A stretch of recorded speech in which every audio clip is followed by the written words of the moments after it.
अच्छा आलोक साहब, आज आप लगातार इंडिया गठबंधन पर निशाना लगाते हैं, खासकर जब नीतीश कुमार इधर आ गए तो आपने कहा कि अब ये नाव डूब ही चुकी है, ध्वस्त हो चुका है ये गठबंधन।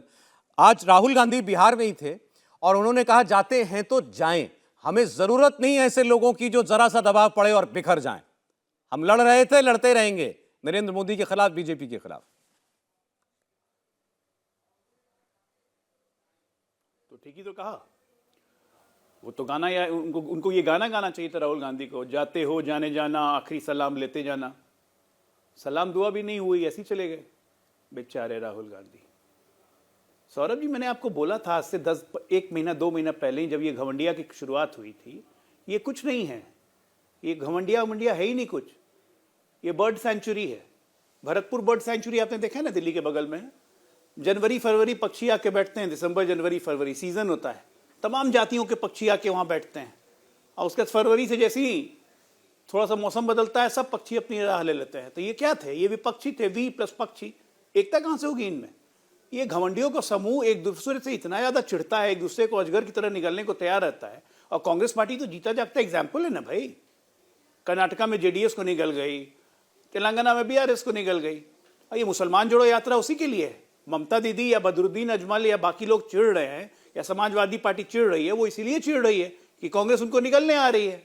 मुसलमान जोड़ो यात्रा के तहत मुसलमानों का वोट एक तरफा कांग्रेस को दो, बाकी कुछ मिल जाएगा। इन लोग क्षेत्रीय पार्टी निपट जाएंगे, इनको अपनी एग्जिस्टेंस की चिंता है। अभी तो देखिए, अभी तो वो कहावत है ना एक, वो जहां पड़े शहजादे के पांव वहां हुआ बंटाधार। तो यात्रा शुरू की, बदरुद्दीन अजमल भागे असम में, दीदी भागी बंगाल में, बिहार में घुसने के पहले नीतीश जी ने प्रणाम किया। यूपी जाएंगे, क्या होगा? महाराष्ट्र में उससे पहुंचते तो कहानी खत्म, बर्ड सेंचुरी का काम खत्म। तो ये पक्षी अभयारण्य घूमने का जो काम है, इस पक्षी अभयारण्य घूमने से सिर्फ एक का फायदा होगा, मुसलमान जोड़ो यात्रा थोड़ी और मजबूत होगी। जी अभय जी, मुझे लग रहा है कि सुन पा रहे हैं आपको। अभय जी, मेरी आवाज पहुंच रही है आप तक? हाँ जी, अब आ रही है। जी जी जी, नमस्कार, स्वागत है अभय जी आपका। अजय आलोक जी हैं भारतीय जनता पार्टी से। उन्होंने कहा ये गठबंधन नहीं है, ये तो पक्षी अभयारण्य है। ये एक ऐसा कुनबा है जिसमें कभी कोई दो दल एक साथ हो ही नहीं सकते। इनमें एका होना ये विरोधाभास है, ये हो ही नहीं सकता है। अच्छा देखिए, ये केवल आरोप की बात नहीं है, ये तो हम लोग देख रहे हैं ना कि जो बंगाल में हुआ ममता जी गई, बिहार में हुआ नीतीश जी गए, अखिलेश यादव जो हैं वो एक तरफा सीटों का ऐलान करते हैं। आप कहते हैं अभी तो हमसे बातचीत जारी है, अभी आपने खुद ही ऐलान कर दिया, तो हो तो ये रहा ही है। आम आदमी पार्टी, सौरभ जी, घर में एनसीपी, रखे उद्धव ठाकरे। एक सेकंड अबे सौरभ जी, घर में रखे 4 बर्तन बचते हैं, क्योंकि घर आस्था से चलता है। सराय में रखे बर्तनों की कभी आपने आवाज नहीं सुनी, क्योंकि वहां व्यापार किया जाता है। मोदी जी और उनकी पार्टी शुद्ध व्यापार में लगी है, कहां तुलना करते हो आप? बहुत कठिन जाता है अजय आलोक को। कल तक नीतीश बाबू को रद्दी माल बता रहे थे, प्रधानमंत्री जी मंच से कह रहे थे कि महिलाओं के लिए जिसने इतनी घृणित बात सदन में की, बिहार की महिलाओं पूरे विश्व में बेइज्जती कर दी नीतीश कुमार ने। जिसको गाली देते हैं उसको गले लगा लेते हैं। प्रधानमंत्री जी सार्वजनिक मंच से जिसको गाली दें तो भाजपा का कार्यकर्ता को यह पता लग जाता है कि 8 दिन में उसको गले लगाने वाले। और 2015 से शुरुआत की इन्होंने, पीडीपी को गाली दी, बाप बेटी चोर, इनकी सरकार, और वहां जाकर उनके साथ सत्ता की भूख मिटाना चालू कर दिया। मेघालय में गए, वहां संगमा साहब को क्या क्या नहीं कहा इन्होंने, सत्ता बुद्ध की सबसे भ्रष्ट आदमी देश का। उसके बाद उनके साथ सत्ता का गठजोड़ कर लिया।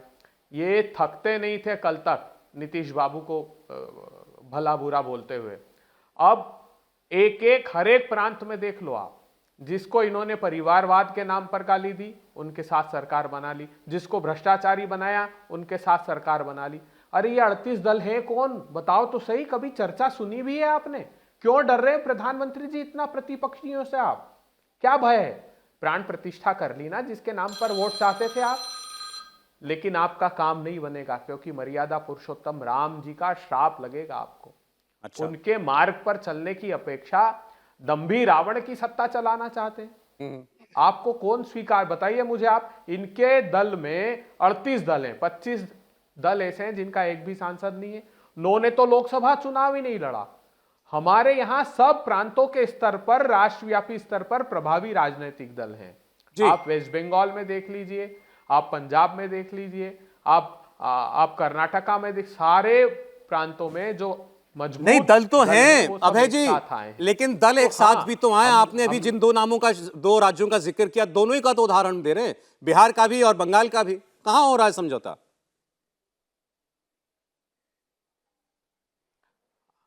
जहां समझौता होगा वहां सब साथ मिलकर लड़ेंगे। 2004 में भी तो यही कहते थे भारतीय जनता पार्टी के लोग। जी 2004 के जब लोकसभा का चुनाव था, हमारा उत्तर प्रदेश में समाजवादी पार्टी, बहुजन समाज पार्टी से गठबंधन नहीं हुआ था। त्रिपुरा में, वेस्ट बंगाल में, केरला में लेफ्ट फ्रंट की सरकार थी, वहां नहीं हुआ। लेफ्ट फ्रंट से हमने आंध्र प्रदेश में समझौता किया था, लेकिन उसके बावजूद पोस्ट पोल अलायंस हुआ, 335 सीटें आई।